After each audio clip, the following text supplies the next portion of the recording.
बिस्मिल्लाहिर्रहमानिर्रहीम। अस्सलाम वालेकुम वरहमतुल्लाह। मैं हूं मुफ्ती बिलाल अहमद कादरी। आप देख रहे हैं मुफ्ती बिलाल अहमद कादरी यूट्यूब चैनल और हमारा फेसबुक का पेज मुफ्ती बिलाल अहमद कादरी। महबूब का नाम अपनी हथेली पर लिख लेना है, ठीक है। जब हथेली पर लिखें और आपने मुट्ठी बंद करनी है तो वो मुट्ठी के बीच में आ जाए, बाहर ना हो, ऐसा आपने लिखना है। सिर्फ महबूब का नाम लिखना है, बाकी और कुछ भी नहीं लिखना है। लिखने के बाद मुट्ठी बंद करनी है और ये अमल आपने 10 मिनट करना है। यानी ऐसा अमल है कि 10 मिनट आपके लग जाएंगे। 10 मिनट करना है, मुट्ठी बंद रहे।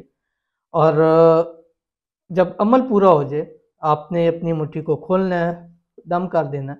इंशाल्लाह आपका महबूब हमेशा के लिए आपकी मुट्ठी में हो जाएगा। ये जो अमल आपके सामने आज शेयर करने जा रहा हूँ, और आपने करना क्या, अपने महबूब का नाम लिख लिया।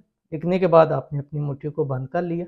मुट्ठी को आपने बंद करने के बाद आपने अव्वल आखिर 3 मरतबा दुरूद इब्राहिमी पढ़ना है, नमाज वाला दुरूद शरीफ पढ़ना है। उसके बाद आपने 414 मरतबा 414 मरतबा पढ़ना है, या मुक़ल्लिबल क़ुलूबी क़ल्लिब क़ल्बहू इलैया फ़ुलां बिन फ़ुलां, बस इतना सा बोलना है। बिहक़ की या हन्नानु या मन्नानु, ठीक है। पढ़ते रहें इसको। और आपने हाथ ये इस तरह अपना उठाई रखना है इसको उस टाइम के अंदर जब आप वजीफ़ा कर रहे होंगे। आपने 414 का अदद पूरा कर लिया, 3 मरतबा दुरूद इब्राहिमी पढ़ लिया।